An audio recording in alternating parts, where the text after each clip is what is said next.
ಜೀವನದ ಅತ್ಯಂತ ಕೆಟ್ಟ ಸಂದರ್ಭಗಳಲ್ಲಿ ಯಾವ ವ್ಯಕ್ತಿಯೂ ನಮ್ಮ ಜೊತೆ ಇರುವುದಿಲ್ಲ. ಆದರೆ ದೈವ ಮಾತ್ರ ನಮ್ಮ ಕಷ್ಟ ಸುಖ ಎರಡೂ ಸಂದರ್ಭಗಳಲ್ಲಿ ನಮ್ಮನ್ನು ಕೈ ಹಿಡಿದು ಕಾಪಾಡುತ್ತಾನೆ. ದೇವರು ನಮಗೆ ಏನು ಬೇಕೋ ಎಲ್ಲವನ್ನು ಕೊಡಲಿಲ್ಲ, ಆದರೆ ನಮಗೆ ಏನು ಅಗತ್ಯ ಅದು ಕೊಡುವುದನ್ನು ಮರೆಯಲಿಲ್ಲ. ದೇವರು ಕೆಲವು ಬಾರಿ ನಮ್ಮನ್ನು ಸಮಸ್ಯೆಗಳ ನೀರಿನಲ್ಲಿ ಹಾಕಬಹುದು, ಆದರೆ ಅದು ನಮ್ಮನ್ನು ಮುಳುಗಿಸಲು ಅಲ್ಲ, ಬದಲಾಗಿ ನಮ್ಮನ್ನು ಇನ್ನಷ್ಟು ಸ್ವಚ್ಛಗೊಳಿಸಲು. ಯಾರು ನಿಮ್ಮನ್ನು ಪ್ರೀತಿಸಿದರು ಅಥವಾ ದ್ವೇಷಿಸಿದರೂ ಆ ದೇವರಿಗೆ ಮಾತ್ರ ನೀನು ಏನು ಎಂಬುದು ತಿಳಿದಿದೆ. ಅವನು ಮಾತ್ರ ನಿಮ್ಮನ್ನು ತೀರ್ಮಾನಿಸಲು ಸಾಧ್ಯ. ದೇವರು ಎಂದಿಗೂ ಯಾವುದನ್ನು ನಕಾರಾತ್ಮಕ ಅಂತ್ಯ ಕಾಣಲು ಬಿಡುವುದಿಲ್ಲ.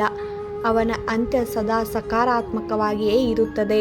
ನೀವಿಂದು ನಿಮ್ಮ ಜೀವನದ ಮತ್ತೊಂದು ದಿನವನ್ನು ಅನುಭವಿಸುವ ಅವಕಾಶ ಪಡೆದಿದ್ದೀರಿ ಎಂದರೆ ಅದಕ್ಕಾಗಿ ಆ ದೇವರಿಗೆ ಧನ್ಯವಾದಗಳನ್ನು ಹೇಳಿ.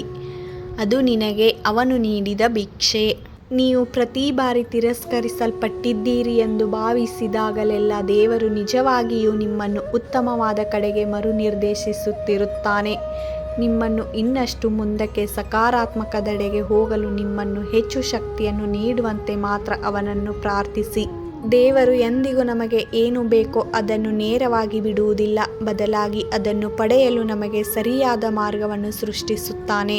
ನೀವು ಎಲ್ಲವನ್ನು ಕಳೆದುಕೊಂಡಿರಬಹುದು ಮತ್ತು ಏಕಾಂಗಿಯಾಗಿರಬಹುದು, ಆದರೆ ನೀವು ಎಲ್ಲಿದ್ದೀರಿ ಎಂದು ದೇವರಿಗೆ ಮಾತ್ರ ನಿಖರವಾಗಿ ತಿಳಿದಿದೆ ಮತ್ತು ನಿಮ್ಮ ಜೀವನಕ್ಕಾಗಿ ಆತನು ಉತ್ತಮ ಯೋಜನೆಯನ್ನೇ ರೂಪಿಸುತ್ತಾನೆ. ನಿಯಮ ಮೀರಿ ಏನೂ ಸಾಗದು ಜೀವನದಲ್ಲಿ.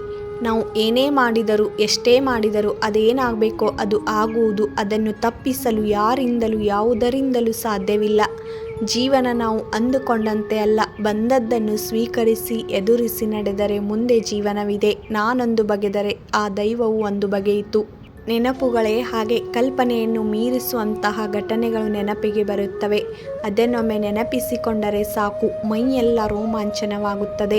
ನೆನಪೆಂಬ ಬುತ್ತಿಯನ್ನು ಒಂದೊಂದಾಗಿ ಬಿಚ್ಚುತ್ತಾ ಹೋದರೆ ದಿನ ವಾರ ತಿಂಗಳುಗಳೇ ಸಾಲುವುದಿಲ್ಲ. ಅಷ್ಟೊಂದು ದೊಡ್ಡದಾದ ಕತೆ ಆಗಿರುತ್ತದೆ. ಒಳ್ಳೆಯ ನೆನಪುಗಳಾದರೆ ಸುಂದರ ಎನಿಸಿದರೆ, ಕೆಟ್ಟ ನೆನಪುಗಳಾದರೆ ಅದು ಹೆಣದಂತೆ ಭಾರವಾಗುತ್ತದೆ.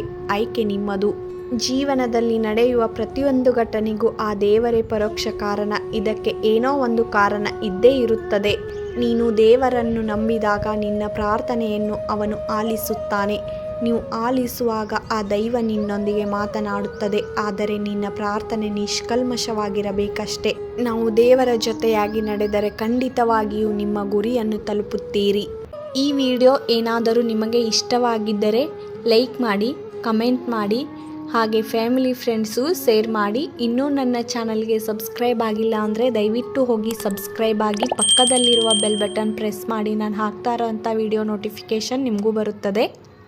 ಮತ್ತೆ ಹೊಸ ವಿಡಿಯೋದೊಂದಿಗೆ ಸಿಗ್ತೀನಿ. ಅಲ್ಲಿವರೆಗೂ ನೋಡ್ತಾ ಇರಿ, ಸಪೋರ್ಟ್ ಮಾಡ್ತಾ ಇರಿ. Thank you for watching.